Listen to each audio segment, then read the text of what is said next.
Oke, silakan, Daud. Ya mengenai tadi kalau kita berdoa terus ada patung itu namanya berhala. Ada di Sumatera itu dua wisata Kristen, satu Salib Kasih, dua lagi Taman Iman. Taman Iman itu besar. Di setiap kita jalan itu ada beberapa banyak patung seperti patung Bunda Maria, patung Yesus Kristus saat di mahkamah apa. Terus ada di endingnya itu di tiga salib. Tiga salib itu di bawah salib itu tempat ruang berdoa. Terus ada beberapa lagi di dekat Maria itu juga ada untuk berdoa. Dan itu saya rasa sedikit, kalau saya pribadi itu sedikit salah. Karena apa? Karena kita berdoa itu seperti menghadap patung dan um, menuju ke patung itu seakan-akan seperti itu. Dan apakah itu berhala? Itu banyak dikunjungi oleh masyarakat Kristen di Sumatera. Oke, kalau kita berbicara soal sikap doa ya, ada bermacam-macam sikap doa. Ada orang yang berdoa itu tanpa memerlukan instrumen. Jadi dia berdoa langsung, ya, berdoa kepada Tuhan, lalu kemudian dia bercakap-cakap dengan Tuhan di dalam doanya, ya, tanpa instrumen apa-apa. Ya, itu doa yang pertama. Ada doa yang kedua, yaitu doa yang menggunakan instrumen, yaitu misalnya dengan diiringi lagu-lagu. Ya, ada orang yang berdoa itu dia akan merasakan kalau dia itu sungguh-sungguh berdoa kalau ada lagu rohani gitu ya. Lagu rohani, lagu worship. Misalnya, ku cinta kau Yesus, hanya engkau bagiku Yesus. Nah, kalau diiringi lagu gitu, itu doa itu bisa sampai nangis-nangis gitu ya. Padahal kalau nggak ada lagu itu, doa yang sama kita nggak nangis.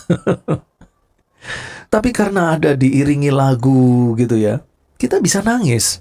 Doa kita itu bisa seperti dalam tanda petik ya, jadi seperti sungguh-sungguh gitu ya.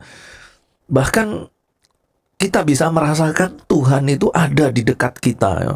Dengan cara apa ya?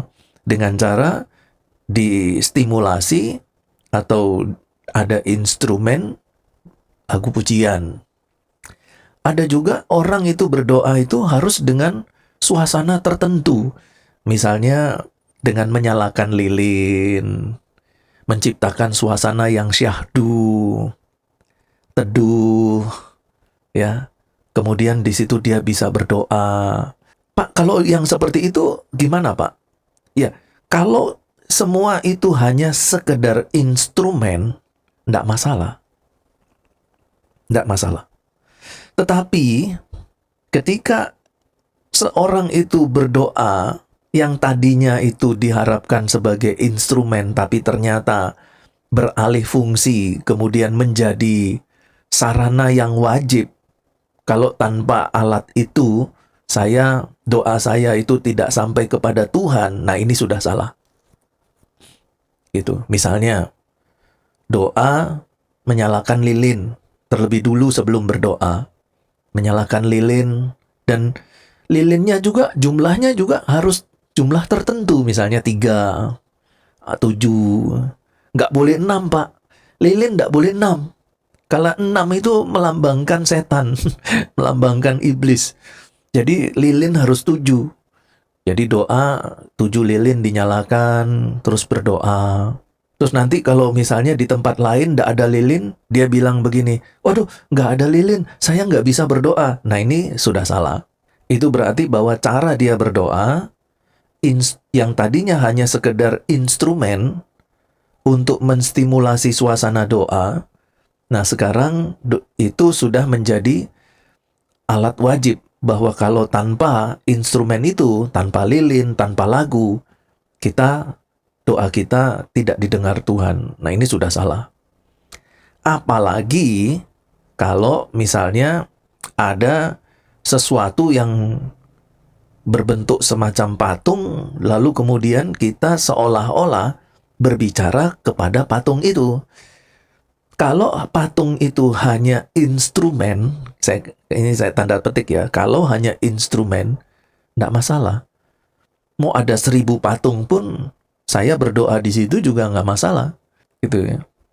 Misalnya ya, saya secara tanpa saya inginkan, saya ada di sebuah kelenteng, misalnya ya, saya ada di sebuah kelenteng, dan di situ saya mau berdoa, ya saya berdoa saja, walaupun saya ada di kelenteng, walaupun di kelenteng itu ada banyak patung.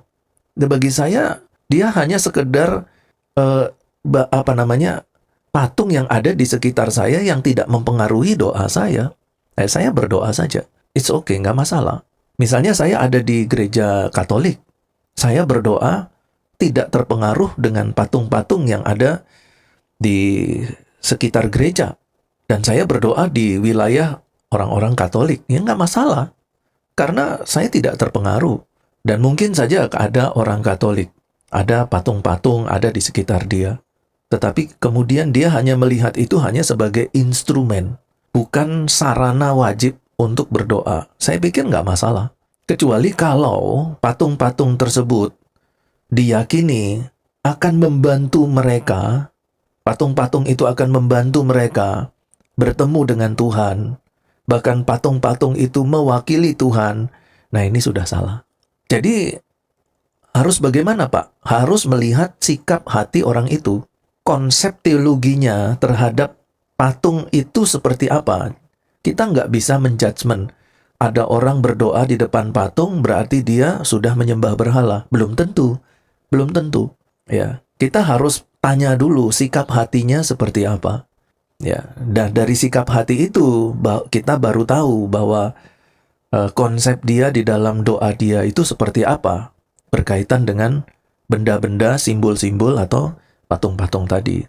Kalau dia menggunakannya itu, sekali lagi ya, kalau dia hanya menggunakan itu untuk instrumen saja, nggak masalah, nggak masalah. Tapi kalau dia itu menjadikan patung itu sebagai tujuannya di dalam doa, itu salah.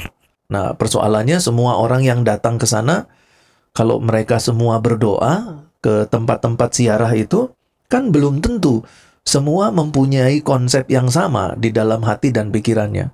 Bisa berbeda-beda. Lah, apakah kemudian kita judgment semua yang datang ke sana itu sudah berarti tidak sesuai firman? Ya belum tentu, nggak bisa juga kita lakukan seperti itu. Begitu.